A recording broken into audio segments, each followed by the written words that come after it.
G2 തോമസിൻ്റെ ആദ്യത്തെ ഫ്ലവറാണ് കേട്ടോ. 2 വർഷത്തിന് ശേഷമാണ് പോയിട്ട്.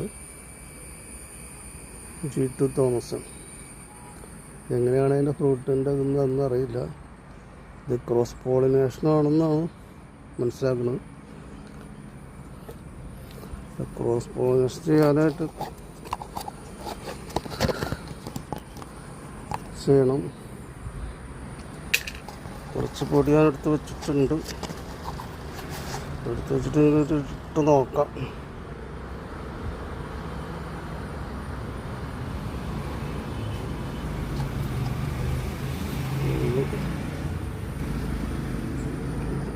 ഒന്നറിയില്ല. വേറെ ഫ്ലവറൊന്നും വിരിഞ്ഞിട്ടില്ല. കുറച്ച് പോളാൻ ഫ്രിഡ്ജിലെടുത്ത് വെച്ചെടുത്തിട്ടിട്ടുണ്ട്. എന്നറിയില്ല, നോക്കാം. പിന്നെ ഈച്ചകളുണ്ട്, തേനീച്ചകളുണ്ട്. വേറെ ഫ്ലവറൊന്നും വിരിഞ്ഞിട്ടില്ല.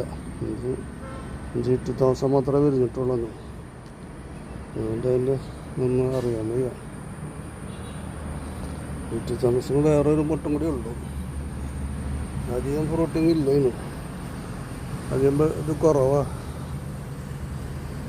എങ്ങനെയാണെന്ന് അറിയില്ല. ഈ വെറൈറ്റി എങ്ങനെയാണെന്ന് നോക്കിയിട്ട് നിർത്തും. അല്ലെങ്കിൽ ഇതുമ്പോൾ വേറെ ഗ്രാഫ്റ്റിങ് ചെയ്യും, നല്ലതല്ലെങ്കിൽ. അതാണ് എൻ്റെ ഐഡിയ. ഇതേപോലെ ഒന്നോ രണ്ടോ ഉണ്ടായിട്ട് കാര്യമില്ല. അതുകൊണ്ട് ഇതിൻ്റെ ഫ്രൂട്ട് എങ്ങനെയാണെന്നൊക്കെ നോക്കിയിട്ട് നിലനിർത്തുള്ളൂ. അല്ലെങ്കിൽ ഇതിനെ ഗ്രാഫ്റ്റ് ചെയ്ത് വേറെ അതിനാക്കി മാറ്റും.